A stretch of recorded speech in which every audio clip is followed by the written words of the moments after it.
Hi everyone. இன்றைக்கி நம்ம anti malarial ஏஜென்ட்ஸோட கிளாசிஃபிகேஷனை எப்படி ஈஸியாக ஞாபகம் வச்சுக்கலான்ட்டு பார்க்கலாம். ஆன்டி மலேரியல் ஏஜென்ட்ஸில் 9 சப்கிளாஸ் இருக்குது. அது எப்படி ஈஸியாக ஞாபகம் வச்சுக்கலாம்னா A B C D queen.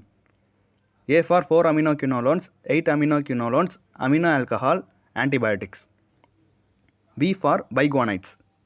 C for cinchona alkaloids. D for diamino pyrimidines. Q for quinoline methanol. N for naphthoquinone. இந்த 9 சப்கிளாஸ்க்கான ட்ரக்ஸை ஈஸியாக ஞாபகம் வச்சுக்க ஒரு கதை மாதிரி சொல்கிறேன். 4 அமினோக்யூனோலோன்ஸ் சார்ட்டர்ட் அக்கௌண்ட் எக்ஸாம் எழுதி பாஸ் பண்ணிட்டாங்க. C for chloroquine, A for amodiaquine, P for piperaquine. So இப்போ ஒருத்தவங்க ஒரு எக்ஸாம் எழுதி பாஸ் பண்ணிட்டாங்கன்னா அவங்க சுற்றி இருக்கிற ஒரு 4 பேர் 4 விதமான ரியாக்ஷன் கொடுப்பாங்க. இப்போ 8 அமினோக்யூனோலோன்ஸ் அதை பார்த்து வயிற்றுச்சலாகி பிபி அதிகமாகிடுச்சு.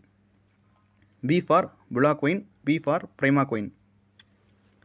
அதேமாரி அமினோ ஆல்கஹால், ஆன்டிபயோட்டிக்ஸ், பைகுவானைட்ஸ் இவங்கெல்லாம் எதுக்கு படிச்சுக்கிட்டு தேவையில்லாமல் அப்படின்ட்டு ஹாலில் போய் சிடி போட்டு படம் பார்க்க ஆரம்பிச்சிட்டாங்க. H for halofantrine, L for lumefantrine, C for clindamycin, D for doxycycline, P for proguanil. Next cinchona ஆல்கலாய்ட்ஸும் டைஅமினோ பிரிமிடின்ஸும் அவங்க கொஷின் பேப்பர்ஸை வாங்கி படிக்க ஆரம்பிச்சிட்டாங்க. Q for quinine, P for pyrimethamine. அதே மாதிரி கினோலின் மென்தாலும் நாப்தோகினோனும் எதுக்கு தேவையில்லாமல் படிச்சுக்கிட்டு போய் தூங்கலான்ட்டு மேட்டை விரித்து போட்டு தூங்க ஆரம்பிச்சிட்டாங்க. M for mefloquine, A for அட்டோவாக்யோன்.